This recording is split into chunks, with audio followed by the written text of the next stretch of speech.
Good morning, Tumptopia.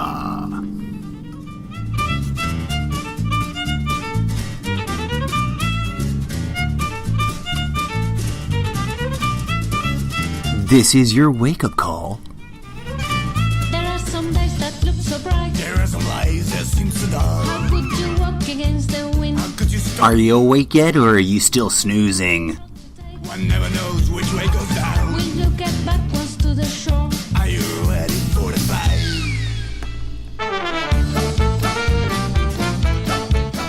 Hello, and welcome to Season 3 of Good Morning Tumptopia, a segment of the Almost Daily Zencast.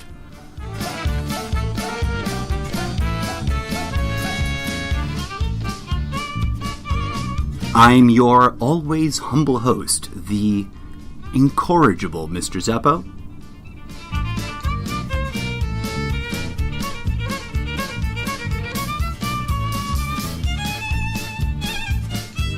Our new intro music for the GMT segment is The Gypsy Song by the Freak Fandango Orchestra, available on freemusicarchive.org. There are some things you cannot change. There are some ways you cannot play. There are some thoughts you cannot tell. You can howl out every day. Tonight you will not sleep at all. Someone inside you have will roll How far can you run in the dark? until you crash into a wall.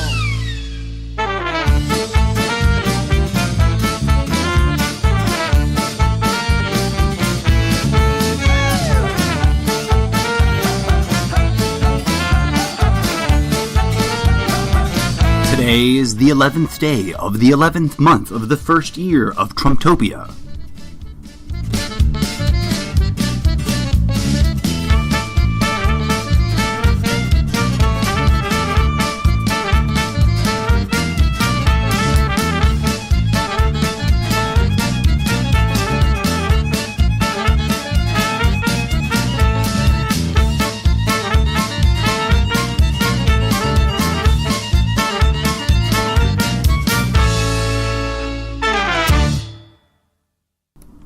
Happy Veterans Day, my fellow Tumptopians. In honor of the fact that on this day we celebrate the veterans who have sacrificed their lives and their bodies, and arguably their minds, in defense of the great country's need. Especially out in the East, we remember on this day, especially, the Korean War and the Vietnam War, etc. And it just happens to be magical synergy that on Veterans Day, the great benevolent orange leader is out touring our neighbors in the Far East. So I thought I would kick off today's episode with a poem translated by R.H. Blythe in the book Ikkyo's Doka, or The Young East, Volume 2, Number 7, published in Tokyo, 1953, from the original Japanese poem, or Doka, by the Japanese Zen philosopher Ikkyo. And it reads, "We eat, we excrete, sleep and get up. This is our world. All we have to do after that is to die." Strange poem, and I'm attracted to a related, but there's no direct sentence to connect them to, a footnote from this section. This is from page 162 of Alan Watts's The Way of Zen, a book that I feature very prominently in my other segment, Unauthorized and Explicit Readings. Be sure to tune into that, where I really delve into this and other books. But I wanted to read this one footnote real quick before moving on to Tumptopia stuff. One can hardly exaggerate the importance of the great Buddhist symbol of the Bhavachakra, or the wheel becoming. The angels and demons occupy the highest and lowest positions, the positions of perfect happiness and perfect frustrations. These positions lie on the opposite sides of a great circle because they lead to each other. They represent not so much literal beings as our own ideals and terrors. The wheel is actually a map of the human mind.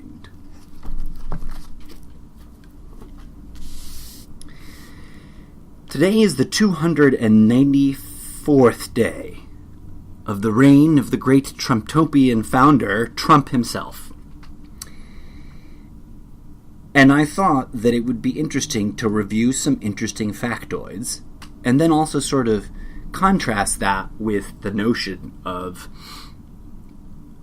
the concepts that we typically externalize of heaven and hell, whether we think of them as polemics, as direct opposites that are exclusive of each other in the traditional sort of Judeo-Christian sense, or if we think of them as one integrated flow in the sort of Eastern mystical Zen Buddhist Taoist sense. The fascinating part is that there's this division between whether or not these things are externalized or internalized. And I think there's a great urgent need to discover the ways in which we can address the internalized portion of that whole set of ideas. But I digress.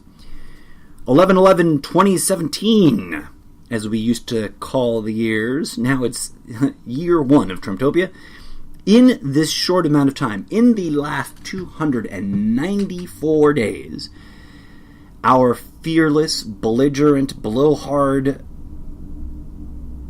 fake tan of a president has golfed or visited and relaxed for leisure his own golf courses 73 times.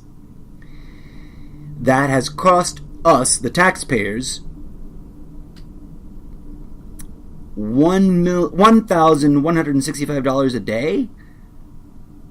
I think, maybe I wrote that down wrong. I have to look this up. There's a great website, by the way, called TrumpGolfCount.com. It's where I lifted these neat little factoids, which I then tried to verify. They have lots of links to the original sources.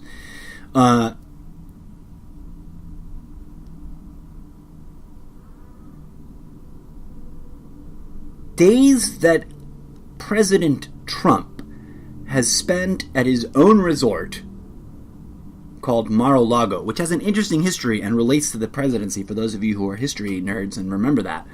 But it's not the salient point here. It's really interesting that Mar-a-Lago goes back a few years and has to do with the presidency and was a long time ago considered sort of like the Southern White House, and that Trump then bought it when it was in disrepair. But he, in his presidency, has spent 25 days at Mar-a-Lago out of the 294, and the travel back and forth has cost us, the American taxpayers, or the Trumptopian taxpayers, $14,392,000 in total.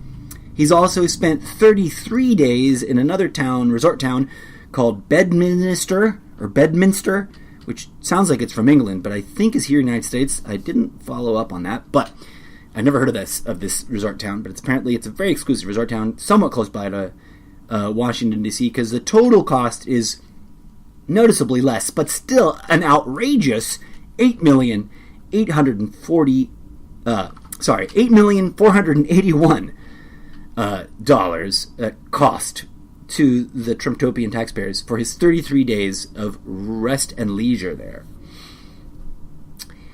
For a president who vigorously ran on the campaign promise that he would not vacation, that he would indeed never leave the White House because he would have so much to do, I feel like that, Kermit the Frog sipping tea meme, I need to make one of those about these factoids. Someone probably already has, actually. So, that's where we are so far. And people would say, well, but he's achieved so much. And in a way, he kind of has. These numbers, the following numbers, are numbers in terms of, presidential measurables. The two most common things that we judge a president by in his first year in office are executive orders, presidential memorandums, and then what that president can achieve in Congress by working with the opposition. Well, let's start with that. President Trump and Congress, both Democrat and Republicans in the Senate and the House of Representatives, I don't even know how to comment on this, all right? This body of government was a massive clusterfuck of obstructionism and bullshit all through Obama's presidency. Now, I get it. That was their goal. That was their stated objective, which they failed at, despite how frustrating it was and how much they obstructioned. They still didn't succeed in making Obama a one-term president. Now, before anyone gets a little wacky on me here, I am not an Obama fan. I do like comparing the two presidential track records side by side, and will do so throughout the Trump presidency. Why? Because Trump himself was a poster child of the Obama hate campaign. And Trump, in his own words, is now astonished that he must put up with so much criticism and quackery from the Tumptopian public, from the American public. And the irony, the hypocrisy there is just too sweet not to milk.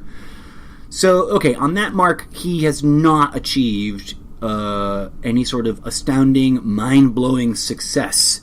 And while he's enthusiastically rattled the saber and called the Democrats obstructionists, it's laughable when you literally look at their actions. Now, keep in mind, my friends, dear listeners, dear followers, I am convinced, as you will see from my posts on Instagram, that all of politics is in fact a reality TV show, and has been so by definition of their way it functions since long before we invented television. I'll return to that point in a minute.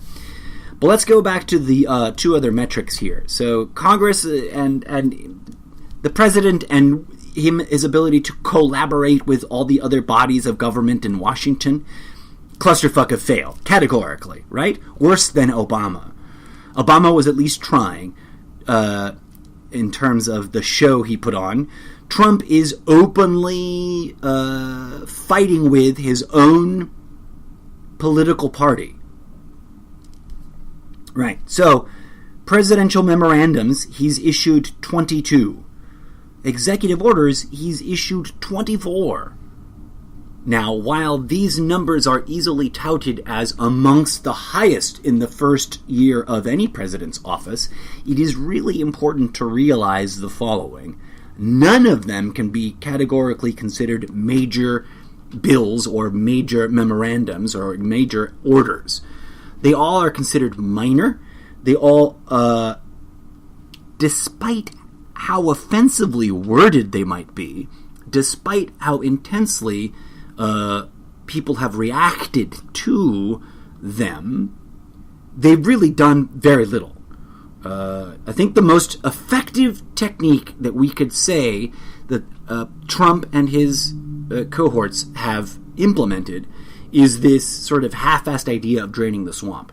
They fired a bunch of people, they let a bunch of contracts lapse, etc., etc. They cleared house, and yet have not put very well-chosen people back into office.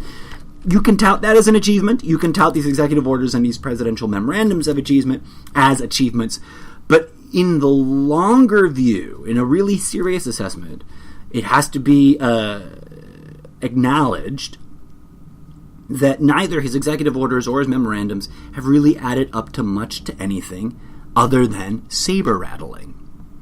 It is my proposition to you, my dear friends, whether you are a supporter or a resistance member, whether you are just now joining us in questioning this president and his tactics, or you've been on board the Trump hate train since day one, we have to clear the decks and understand that at the core of his tactical approach to being president, at the very center of everything he does, is an adherence to the psychological manipulative tool of division and confusion and pitting each other against each other.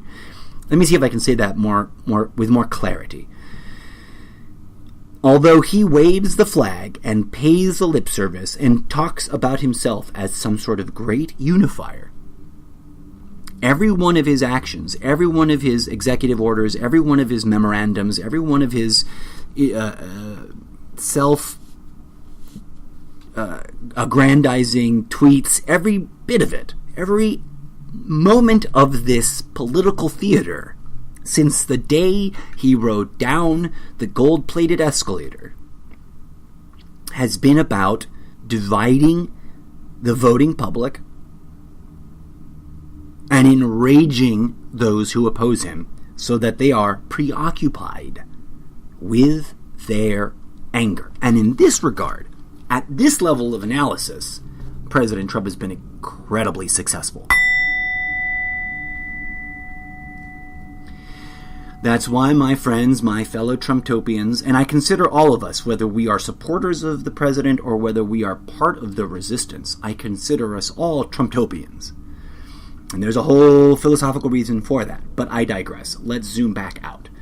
What is my message? What is my gentle, friendly reminder to you, dear listener, dear friend, dear brother or sister in the resistance? Or, God bless you if you're listening and you're a Trump supporter. I'm especially hoping to reach you. We have to do the following. We have to stop letting the tactics of division and distraction get to us. We are a nation divided, a nation hyper-triggered, a nation dealing with a lot of trauma on a lot of fronts. And our president, who's supposed to be, as some have described the office, consoler-in-chief, shoulder to cry on in chief, etc., etc., this guy's here to just keep stirring the muck. And the more we allow him to rile us up with his rhetoric, whether in support of or in dissent, the more we allow his divisive language, his argumentative approach, his whole tactic, his whole tool set of tactics, if we let him get under our skin, then he is successfully doing his real job. Politics, as I have said before, and I'll probably say again, is distraction. It's entertainment. No one is really fighting for your rights. If they were, we'd all have rights, protected and insured by now, because our government has been around, this government anyways, in this particular ideological construct that we call the United States of America, which is funny and weird because, America contains lots of other countries. This contrivance, this false notion, this lie that politicians are really fighting for us. And I hate to offend anybody who still believes in this politician or that politician. And I know that plenty of earnest, well-intentioned individuals step up to the political arena. But right now, they are so the minority. We can look at Bernie Sanders as an example. Not to criticize him, not to spew any hate towards him. I think he's someone who genuinely entered the political arena with honest and sincere defend the people, defend their rights sort of approach. And he has slowly made concessions. And something weird happened in that he so radically opposes Obama and so radically criticizes the Democratic Party, but he also sort of sat down and put up with the whole bullshittery that happened during the preliminaries. So, I don't know. I don't know for a fact, right? But observing history, looking at the pattern of behavior, it seems to me that there is so much overwhelming pressure on any individual politician, regardless of their original intent or original motivation, that let's say, 85 to 90% of them end up playing ball, end up falling in line, end up taking the money, end up getting bought out, either overtly or covertly, maybe even unconsciously. Now, I digress. I always ramble in circles and kind of spiral out beyond my original point. Let's zoom back here to our present moment. We are quite literally on the brink, so it seems, or is it just another part of the illusionary tactics of scaremongering and war profiteer normalization? We seem to be on the brink of some conflict with North Korea, which is distracting us and making us ignore the 11 other active conflict zones in the United States. Just to name a couple: Syria, the 3 that we are engaged with, where Russia is ostensibly the other side, even though technically we're not in opposition. It's mind-blowing, right? There's the thing in Syria, the thing in, what's that? Crimea? Is it Crimea? They annexed Crimea, right? There's still conflict going on there. There's still people being politically oppressed. And then, bless it, there was just another one that I had intended to mention and currently just kind of dropped the name. Error file not found. But take a quick look around the planet, and there are conflict zones in Africa, conflict zones in the Middle East, conflict zones in southern, Europe. There's conflict zones everywhere. There's conflict zones in Latin America. And while maybe not at an international scale, there's crazy radical conflict here within the United States.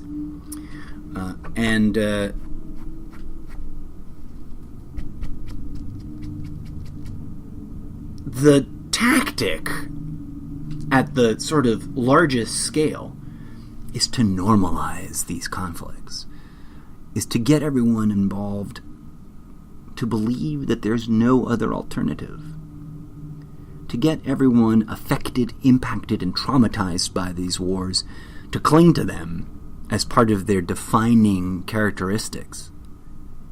I say this, and I know that it is a touchy subject on the holidays where we honor those who have served our country and risked their lives and died for, quote-unquote, defending our freedoms.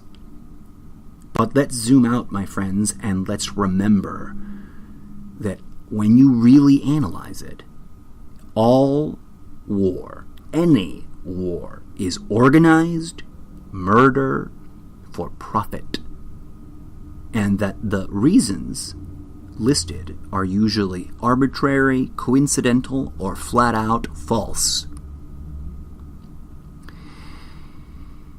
There's a meme that's been floating around for quite a few years now. I wish I had made it, but I didn't. But I send kudos and congratulations out to whatever anonymous meme farmer or meme generator made it. But there's variations on it, talking about how we've always been told that we fight for God and country. God is actually gold, oil, and drugs. Because the God of divine truth has zero need for us to bomb other people. Our dear orange tyrant claims to know the Bible really, really well. I bet he doesn't know dick about the history of how it's been edited. I bet he doesn't know dick about the history of the wars that coincide and historically line up with certain chapters and verses in the Bible that describe the need for this country or that country to go to war with this people or that people, and how those things were created in order to legitimize the wars going on. But I digress. You can disagree with me or not. You can cling to the brainwashing. But that which is the divine thing that we foolishly call God, and I say that because God is a two-dimensional characterization of the truth, but that which we call God has absolutely zero need for us to murder each other and then profit on it. And yet here we are, 2017, and the world's three biggest religions are literally at each other's throats, shedding blood every day, and then the world's governments, who claim to believe in these religions, are making back deals in order to profit on all of it. So let's digress and zoom back out. As another meme says, the best way to honor veterans is to stop creating new ones. Now that's a lot to ask for, right? How do we end war? The first step, I think, is to challenge the status quo, recognize that politics is so severely corrupt as to be meaningless, and realize that a bloody revolution will only perpetuate the problem. Once we come to grips with those three big ideas, then we can actually start organizing in a meaningful, compassionate, transcendent way that will transcend the system of oppression. More of that on a future segment of the Almost Daily Zencast. For now, I want to wish you all a lovely Veterans Day. And if you know a veteran, and bless it, if you are a veteran and you're listening, please, please know that I say this with love and respect and admiration for the courage it takes to face down an enemy that's, shooting you and trying to blow your brains out. And I do not mean to disrespect any individual that has ever been in that position and has ever worn the uniform. What I'm trying to critique is the larger system involved.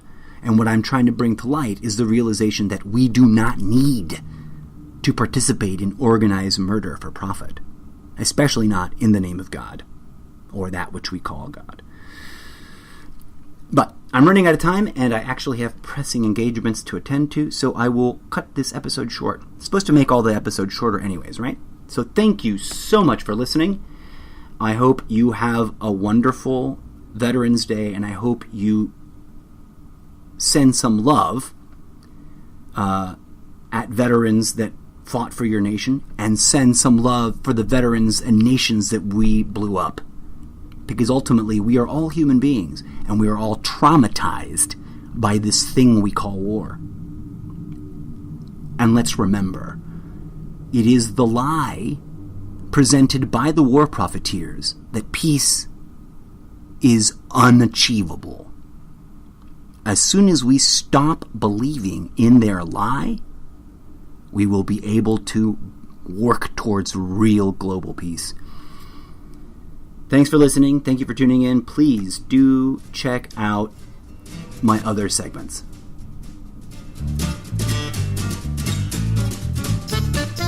May peace, love, and grooviness blossom in your heart.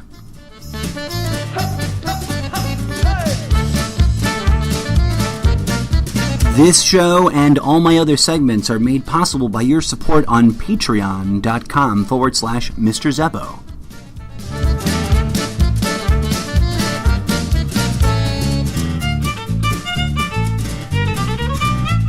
Your questions are always welcome, and I will gladly address to the best of my ability anything you submit on any of my social media platforms. Just search #Mr. Zeppo. That looks so bright. There are some lies that seem so How dark. could you walk against the wind? How could you stop the earth go round? You never know which road to take. One never knows which way. Be sure to give some love to the Freak Fandango Orchestra. You can find this song, The Gypsy Song, on freemusicarchive.org.